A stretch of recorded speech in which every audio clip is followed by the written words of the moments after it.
பல வருஷம் கழிச்சு சந்தை பக்கம் எட்டி பார்த்துருப்பியாட்டக்குது. அந்த கடைக்காரர் அப்படித்தான் கேட்கறது. எப்போ வாங்குற இந்த அம்மா எனக்கு தக்காளி பழ கடைக்காரரு எடுங்க 6 மாசத்துக்கு ஒருக்கத்தான் சந்தைக்கு வாரீங்க இப்பெல்லாம். போன வாரம் அதான் வியாழக்கிழமை சந்தையில் செவியூர் போய் 1 கிலோ தக்காளி வாங்கினால இந்த வாரம் ஃபுல்லாக ஓட்டிட்டு நான். 60 ரூபா சாமி. 2 கிலோ வாங்க சொன்னீங்களா? 60 ரூபா. 50 ரூபா தான் சொன்னாங்க. இல்ல 60 இன்னைக்கு. 2 கிலோ 60? இல்ல 1 கிலோ. நீ எதுக்கு 2 வாங்கின? 1 வாங்க வேண்டியதானா? ஐயோ 2 வாங்குற காசு இது. 1 தான் வாங்கினேன். சரி 500 ரூபா கொண்டு போனேன். எத்தனை மிச்சம்? 150 ரூபா மிச்சம் இருக்குது. அப்பயும் 150 தானே. சந்தை பக்கம் போனாவே 300 ரூபா 400 ரூபா. 10 ரூபா பூம் போல வாங்கிட்டேன். வச்சிருங்க. அப்புறம் இது பொடி வாங்கிட்டு வர சொன்னீங்களா? அது ஒரு பப்ஸ் பொடி மாதிரி மொறுன்னு அது இல்லை. ஆமாங்க ஃப்ரெண்ட்ஸ், 10 ரூபாய்க்கு பரவாயில்ல. ஒரு அளவுக்கு 20 ரூபா பாக்கெட் அளவு தர்றாங்க. முறுக்கு மாதிரி அந்த லேயர் இருக்கும்ல அது கிடக்குங்க. இன்னைக்கு பார்த்து புள்ள சொல்லி விடுச்சு. இன்னைக்கு ஆசையா மாதிரி வாங்கிட்டு வந்துச்சு. கொஞ்சம் மொறுப்பா இருக்கும்ல சாப்பிட்றதுக்குச்சு. அது இன்னைக்கு ஒண்ணுமே இல்லை. போன வாரம் வியாழக்கிழமை சந்தையில் வாங்கிட்டு வந்தேன். அது காசுலின்னு 1 மட்டும் வாங்கிட்டு வந்தேன். அப்புறம் இது 10 ரூபா ஏதோ ஒன்று பரவாயில்ல குழம்பு வச்சுக்கலாம்ல ஓடத்துக்காரரு. இல்லைன்னா 30 ரூபா சொல்லுவாங்க. ஏகப்பட்ட ரேட் சொல்றாங்க. 30 ரூபா சுகாசுக்கு பிடிக்குமேன்னு வாங்கிட்டு வந்தேன். சரி காலையில் செஞ்சுக்கலாம். பல வருடம் கழிச்சு சந்தைக்கு போய் பாருங்க. நாங்கள் எப்படியோ போகாமையே காலத்தை ஓட்டிட்டோம். இந்த பட்டை எவர்காய் பிடிக்கும்னு சொல்லுவீங்களோ? சூப்பராக இருக்க மாட்டேங்குது இந்த டைமு.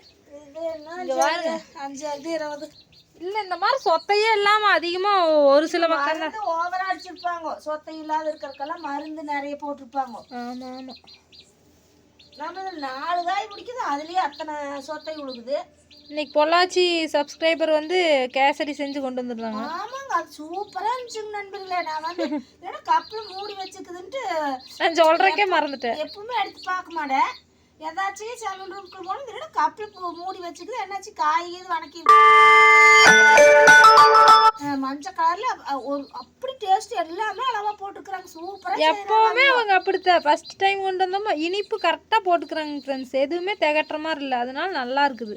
நல்லா இருக்குதுங்க, சூப்பரா இருக்குது. அது பாருங்க எங்களுக்காக கொண்டு வந்து.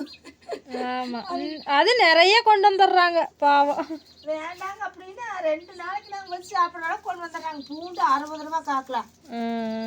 அவங்க தான் எப்போ வந்தாலும் இது வரைக்கும் சாப்பிட்டே போனது இல்லைங்க ஃப்ரெண்ட்ஸ். ஏன்னா வந்துடுறாங்க சொல்லாமல் வர்றாங்களா, டக்குன்னு கிளம்பிடுறாங்களா, சாப்பிட்டே போனதில்லை. ஒரு நாளைக்காவது சமைச்சு கொடுக்கணும். அதுவும் வெயிட் பண்றதுக்குங்க ஆமினியில வந்து அதனாலதான் அவங்க வெயிட் பண்ண முடியுது இல்லையா. பசிலியா இருந்தா நான் சாப்பிடாம அனுப்பவே சமைச்சு போட்டுருவோம். சரி வெயிட்டிங் சார்ஜ் ஆகுமேன்ட்டு அனுப்பி விட்டுறது. எனக்கே சங்கட்டமா இருக்கு. இத்தனை தடவை வராங்க, ஒரு டைம் கூட நம்ம சமைச்சு கொடுக்க முடியலையே அப்படின்னு வேதனையா இருக்குது. நான் சொல்லுவேன், நீங்க வரனா முன்கூட்டியே சொல்லுங்க. எங்க பொண்ணு அதெல்லாம் செஞ்சு வச்சுட்டு யாரு வந்தாலும் சாப்பிடாம விட மாட்டாங்க.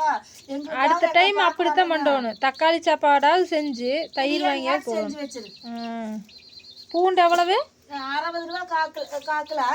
அப்புறம் தென்னை மரக்கூடி என்ன சூப்பரா கேட்கும்ல.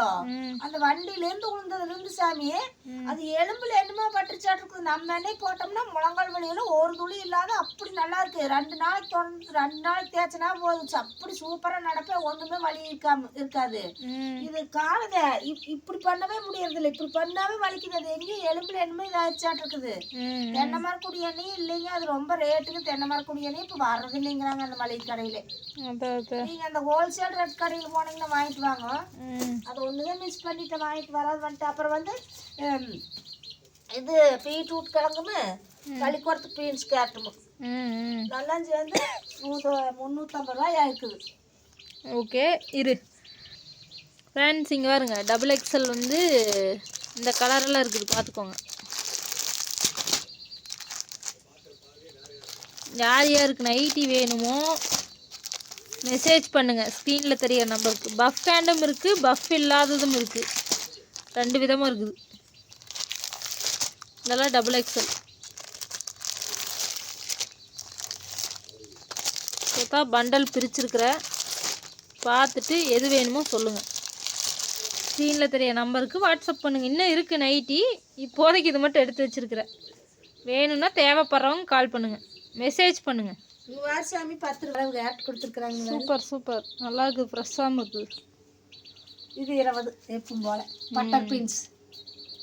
ஓகே, நாங்கள் டீ வச்சு குடிக்கிறோம். களைப்பாக உள்ளது எனக்கு. களைப்பாக இருக்கிற மாதிரி இருக்குது. நான் கூட வந்து 2 டைம் கொத்தமல்லி டீங்கிறது நாளைக்கு நண்பர்கள் 2 டைம் குடிச்சு இப்போ நாங்கள் தூளே போடுறது இல்லைங்க. கொத்தமல்லி குருமிளகும் போட்டு அரைச்சி வச்சுக்கிறோம், அதை போட்டு வச்சுக்கிறோம். ஒரு 10 ரூபாய்க்கு வாங்கிட்டு வந்து நூடிக்குள்ள போட்டு சுக்குக்கு மிஞ்சின மருந்து மில்லை சுப்பிரமணியனுக்கு மிஞ்சின கடவுள் மில்லின்னு பழமொழியே இருக்குது. ஆனா அந்த சுக்கு எனக்கு ஞாபகத்துக்கு அப்புறம் பண்ணிக்குது பாப்பா. நான் பண்ணி பாப்பா நான் போற போது. ஓகேங்க ஃப்ரெண்ட்ஸ், இந்த வாரம் சந்தை நிலவரம் இதுதான். உங்க ஊர்ல எப்படி நிலவரம் சொல்லுங்க. குட்டி குட்டி பீட்ரூட் தேரவது கடையிலங்க எக்ஸ்பிரஷனுக்கு வைக்கிறதுக்குங்க அது இந்த 3 மட்டும் 25 ரூபாய்க்கு வாங்கினாங்க. அது அப்படியே கிடக்குமா? அது உள்ள இருக்குது ஃப்ரிட்ஜில். ஐயா அது அப்படியே கிடக்குமே. ஓகேங்க ஃப்ரெண்ட்ஸ், அனைவருக்கும் இனிய இரவு வணக்கம். அடுத்த வீடியோவில் பார்க்கலாம். பாய். வணக்கம்.